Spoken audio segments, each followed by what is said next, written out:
Shane here, 26th of January 2026. Almost the first month of the year has almost slipped by. I'm looking down here over the floodplain on Wide Bay Creek. So we've got basically 400 metres by 200 metres of floodplain that was previously irrigation country that I've planted back to trees to create an alley cropping situation, both for cropping and grazing. But I'm high in the landscape here, so above me I've got a eucalypt, sclerophyll, eucalypts, acacias, lantana, and grasses underneath. I'm standing here on top of an old soil con drain. So they started high in the landscape to drain the water and the fertility off, and below here would have been all cultivated. So for a long time, since the 1960s, this country has had the fertility and the water just sucked out of it.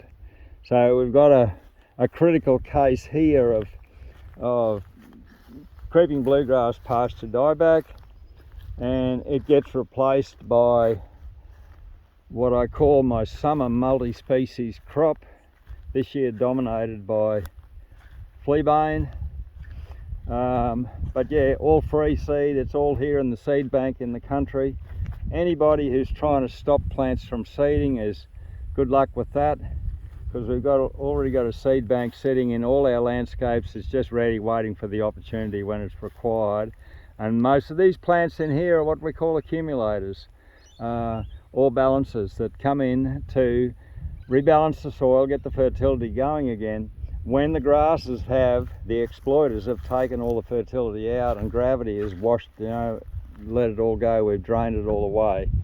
So the dominant grass part in this area is creeping bluegrass, which has a huge propensity for pasture dieback, and Rhodes grass, which has a huge propensity to grow in soils that are low calcium, low nitrogen, so your fertility's buggered. So what I've done here in this weedy patch, lots of mulch on, lots of ground cover, so lots of dead grass, lots of dead weeds, that have run their cycle. So I've come in, once these weeds are maxed out, I've come in here and slashed and raked, and with my new favourite toy now, paddock mini round baler, I've baled this up. So I've pulled off 70 odd bales, slashed one afternoon, raked the next morning, and then baled up that afternoon. So basically a 24-hour operation. And so now it's natural sequence farming, tow and park training, the old adage, take it to the top to recycle the lot. So we're now taking all this material from this slope and we're taking it up to the top here. So we're starting to move the fertility back to the top. We're starting to create a fertility factory up here, and where I've got these bales lined up, there's a method in the madness. We've stood all these bales on end so they will take in water when it rains, and where they interface with the soil, there'll be a little biology factory, and the bale will become the water source. It'll fill up with water and it'll slowly release the water, and slowly these bales will break down over time. In the middle here, I've offset disc, I think it was 4 times or 6 times, and make sure I had all the grass bloody disturbed. I then pulled a 3-tine ripper through here, so we've now got 3 rows in here, 25 metres long. We'll plant a tree every metre in these rows, and this is copying what's called the Miyawaki method that comes out of Japan, of creating what they call a pocket forest. The idea of having the bales here is 2 things. One is a fertility factory high in the landscape. The other thing is I've been having a bit of jip with the feral pigs and hares and kangaroos eating our tree seedlings. So we put this up, we've designed this as a barrier to keep the browsers out while the trees get established. And this also is positioned on the high part of this ridge so that any fertility, any water that comes out here will tend to spread either side, down the ridge and down either side of it. So we're looking at a fertility factory. Above here we have the old soil con drain. So this has been blocked up and turned into chain of ponds.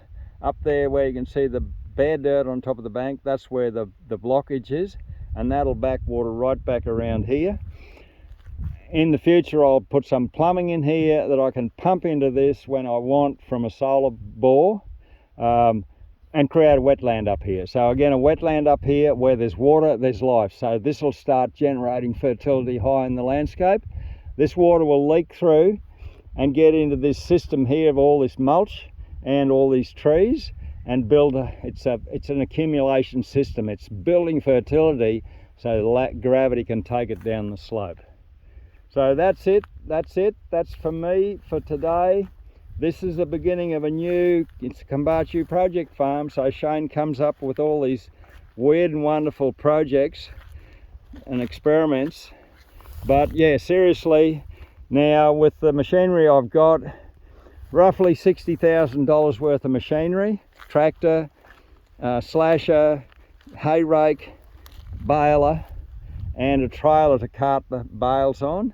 I've now got an artillery that I can start doing more of this, take it to the top to recycle a lot. I can go into these really struggly areas and bale all the material up, move it up the slope, start a fertility factory, and let gravity take it down the slope over time.